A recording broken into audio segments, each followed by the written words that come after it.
13वीं से 14वीं शताब्दी के मध्य पूर्वी एशिया के मंगोलों ने इंसानी इतिहास के सबसे विशाल साम्राज्य का निर्माण किया। इनका ये साम्राज्य चीन से लेकर हिमालय की उत्तरी सीमा तक, मिडिल ईस्ट से लेकर पर्शिया तक और द ब्लैक सी से लेकर मध्य रूस, यूक्रेन और यूरोप में वियना तक फैला हुआ था। घोड़ों की पीठ पर सवार होकर मंगोलों ने 1/4 दुनिया पर अपना राज कायम कर लिया था और उनकी दहशत का आलम तो ये था कि जब 13वीं सदी में वो यूक्रेन तक पहुंचे तब उनके पास 1 लाख सैनिक थे और रास्ते में उनके सामने जो भी शहर आया वो हमेशा हमेशा के लिए तबाह हो गया। पर यह भी कोई खास आतंक नहीं था। असली आतंक तो था इस मंगोलियाई सेना का सरदार चंगेज खान। चंगेज खान का आतंक इस कदर था कि साल 1215 में और साल 1219 में जब उसने बीजिंग और ख्वाराजम पर हमला किया तो सिर्फ वहां के लोगों को डराने के लिए मंगोलों ने हजारों लोगों के सिर काटकर उनकी खोपड़ी का एक विशाल पहाड़ खड़ा कर दिया। लेकिन चंगेज खान की क्रूरता के सामने ये पहाड़ भी कुछ नहीं था। जब वीडियो में आगे आप चंगेज खान द्वारा सशिया कबीले के लोगों के साथ की गई क्रूरता की कहानी सुनेंगे तो आपका दिल दहल जाएगा। चंगेज खान का असली नाम तेमुजिन था और जब साल 1162 में मंगोलिया में चंगेज खान का जन्म हुआ तब वहां पर जिंदगी बिल्कुल भी आसान नहीं थी। चंगेज खान के जन्म से पहले से ही मंगोल बेहद ही क्रूर थे। अक्सर मंगोलियाई कबीले के लोग राजपाट के लिए अपने सगे भाई बहनों को भी मौत के घाट उतार देते थे और चंगेज खान यानी तेमुजिन ने भी कुछ ऐसा ही किया। जब तेमुजिन सिर्फ 14 साल का था तब उसने अपनी पहली हत्या की। उसने अपने सौतेले बड़े भाई बेक्टर को सिर्फ इस बात के लिए मार डाला क्योंकि उसने उसकी एक मछली चुरा ली थी। हालांकि इस कहानी का एक दूसरा पक्ष भी है। कहा जाता है कि तेमुजिन और उसका छोटा सगा भाई कसर बेक्टर से जलते थे क्योंकि बेक्टर धीरे धीरे उसके कबीले के लोगों के बीच एक राजा के तौर पर प्रसिद्ध होने लगा था और इसी बात से चिढ़कर एक दिन तेमुजिन ने उसे अकेला देखकर मार डाला और फिर इस हत्या को सही ठहराने के लिए उसने बेक्टर पर मछली चुराने का आरोप लगाया। बाद में जब तेमुजिन की मां को बेक्टर के मर्डर के बारे में पता चला तो उसने भी उसे कुछ नहीं कहा। तेमुजिन की आगे की जिंदगी भी काफी मुश्किलों भरी थी। जब वो सिर्फ 20 साल का था तब साउदर्न रूस के एक दूसरे मंगोलियाई कबीले ने एक शादी के दौरान उसके पिता को खाने में जहर देकर मरवा दिया, जिसके बाद तेमुजिन यानी चंगेज खान अपने कबीले का नया सरदार बनता है और लगभग 11 साल का लंबा इंतजार करने के बाद वो अपने पिता का बदला लेना शुरू करता है। वो उस कबीले पर हमला करता है जिसने उसके पिता को मारा था और लाखों लोगों को मौत के घाट उतार देता है। इन लोगों को मारने के लिए चंगेज खान ने एक बेहद ही क्रूर तरीका अपनाया था। उसने एक ऐसा रथ बनाया जिसमें 3 फीट की ऊंचाई पर एक घुमावदार पंखा लगा हुआ था। इस पंखे में ऐसी तलवारें लगी हुई थी जो इसके सामने आने वाले हर इंसान को काट रही थी। चंगेज खान के इस रथ से सिर्फ वही बच्चे या लोग बच पाए जिनकी हाइट 3 फीट से कम थी। इस हमले के बाद चंगेज खान की महत्वाकांक्षाएं और ज्यादा बढ़ जाती हैं और वो साल 1215 में बीजिंग पर हमला कर देता है। लेकिन बीजिंग उसके इस हमले के सामने नहीं झुकता। इस पर बीजिंग के लोगों को डराने के लिए वो इसके आसपास के इलाके से लोग इकट्ठा करता है और उनके सिर काट कर उनकी खोपड़ियों का एक 50 फीट से भी ऊंचा पिरामिड बनाता है जो बीजिंग की ऊंची ऊंची दीवारों से भी साफ देखा जा सकता था। अक्सर ये खोपड़ियों का पिरामिड इस बात का संकेत भी होता था कि चंगेज खान रणभूमि में पहुंच चुका था। लेकिन इतना सब करने के बाद भी बीजिंग जब नहीं झुका तो चंगेज खान ने बीजिंग की घेराबंदी की और ये घेराबंदी लगभग अगले 3 साल तक चली। इस दौरान बीजिंग का बाहरी दुनिया से पूरी तरह संपर्क टूट गया और यहाँ के लोग भूखे मरने लगे। ये एक तरह से मंगोलों की रणनीति होती थी जिसके तहत मंगोल किसी भी दुश्मन पर हमला करने से पहले सरेंडर करने के लिए उनके पास एक वार्निंग भेजते थे जिसमें लिखा होता था मरने के लिए तैयार रहो।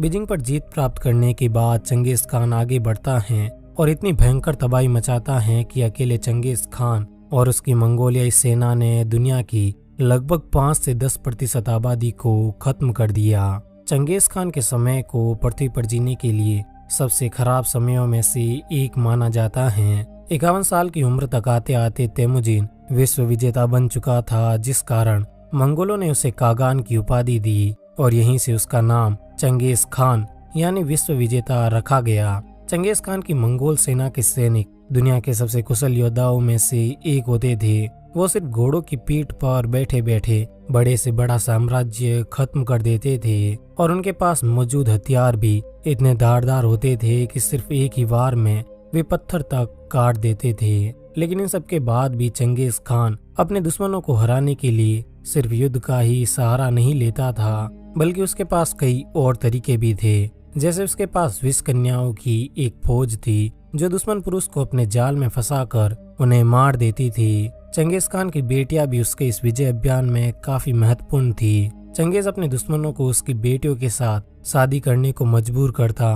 वो उनके सामने ये विकल्प रखता था कि या तो वे उसकी बेटियों के साथ शादी कर ले या उसके हाथों मारे जाए। फिर जब एक बार शत्रु राज्य का उत्तराधिकारी या राजा उसकी बेटियों के साथ शादी कर लेता और फिर जब उनके बच्चे होते तो उसकी बेटियां अपने पति के दूसरे बच्चों को मरवा देती और उस राजा को मजबूरन चंगेज खान की सेना में एक सेनापति के तौर पर हर युद्ध में सबसे आगे खड़े होकर लड़ना पड़ता, जिस कारण उस राजा की मौत लगभग तय होती। जिसके बाद चंगेज खान की बेटियां उस राजा के सिंहासन पर बैठ जाती और इस तरह उस राज्य पर चंगेज खान का सीधा शासन स्थापित हो जाता। साल 1219 में चंगेज खान ईरान के उत्तर में और अराल सागर के दक्षिण में मौजूद ख्वाराजन राज्य पर हमला करता है। मंगोलों के आक्रमण से पहले ख्वाराजन बेहद ही समृद्ध और शक्तिशाली साम्राज्य था। ख्वाराजन के बचे हुए अवशेष ये दिखाते हैं कि ये राज्य गणित और आर्किटेक्चर में बहुत एडवांस था। ख्वाराजन पर हमला करने से पहले चंगेज खान ने सोचा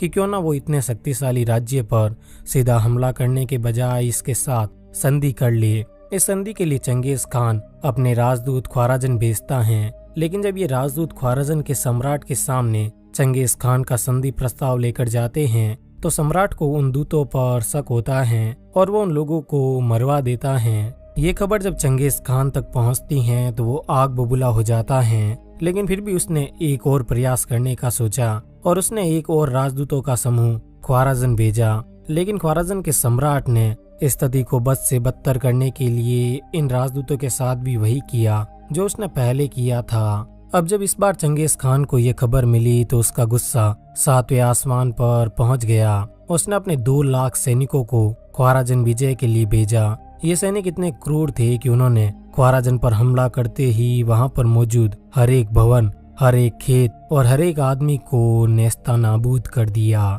मंगोलों के इस हमले में सिर्फ कुछ ऐसी गिनी चुनी मस्जिदें ही बची जो शहर से बहुत दूर गुमनाम जगहों पर थी। और फिर आगे चलकर हमें इन मस्जिदों से ही ये पता चला कि अराल सागर के पास ख्वाराजन जैसा कोई भव्य और विशाल साम्राज्य भी कभी था। चंगेज खान का गुस्सा इतना भयानक था कि मंगोलों ने ख्वाराजन पर इतना भयानक आक्रमण करने के बाद भी एक बार फिर इस पर आक्रमण किया और इस बार उन्होंने ख्वाराजन को एक नर्क बना दिया जहां पर कोई भी इंसान दोबारा नहीं रह सकता था। मंगोलों ने ख्वाराजन तक जाने वाली नदी का बहाव भी मोड़ दिया। ख्वाराजन के पास ही सस्या लोगों का एक कबीला था। जब चंगेज खान ने ख्वाराजन पर हमला किया तो उसने सस्या लोगों को अपने कुछ सैनिक मंगोल सेना के साथ भेजने को कहा, पर सस्या लोगों ने चंगेज खान की ये बात मानने से इनकार कर दिया। ये देखकर चंगेज खान को उन पर इतना गुस्सा आया कि उसने कबीले के एक भी इंसान को जिंदा नहीं छोड़ा।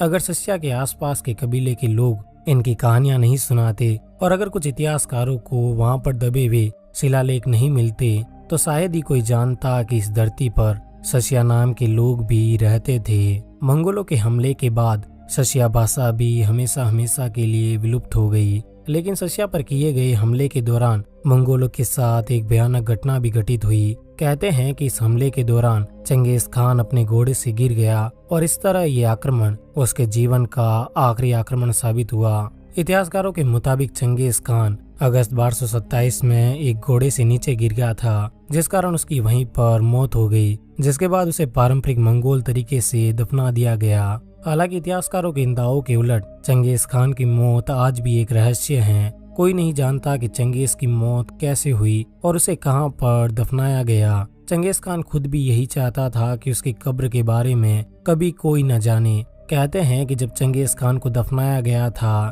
तब उसकी कब्र खोदने वाले मजदूरों को वहीं पर मार दिया गया ताकि उसकी कब्र की लोकेशन कोई न जान सके। मंगोलों में आज भी ये विश्वास है कि अगर किसी को चंगेज खान की कब्र के बारे में पता नहीं चला तो एक दिन वो वापस जीवित होगा और मंगोलिया पर पुनः राज करेगा। चंगेज खान के बारे में एक और बात ये भी थी कि वो जब भी किसी राज्य पर हमला करता था तो वहाँ के सभी पुरुषों को तो मरवा देता था, लेकिन महिलाओं को छोड़ देता और फिर इनमें से खूबसूरत महिलाओं को चुनकर उन्हें या तो खुद की रखेल बना देता या फिर अपने सैनिकों को सौंप देता। कहा जाता है कि चंगेज खान क्रूर होने के साथ साथ इतना बड़ा हैवान भी था कि एशिया में आज भी उसके 4 करोड़ वंशज जीवित हैं। चंगेज खान के बारे में एक और दिलचस्प बात ये भी थी कि अपनी पूरी जिंदगी लाखों लोगों को मारने वाले चंगेज खान ने भारत पर कभी कोई हमला नहीं किया। दरअसल चंगेज खान जब अपनी विश्व विजय के बाद वापस लौट रहा था तो उसने सोचा कि वो दक्षिण एशिया से होते हुए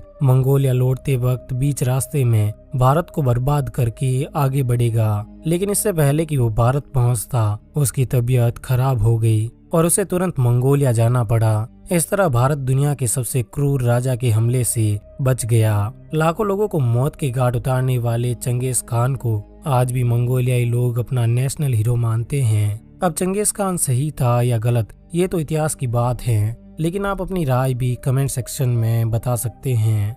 धन्यवाद।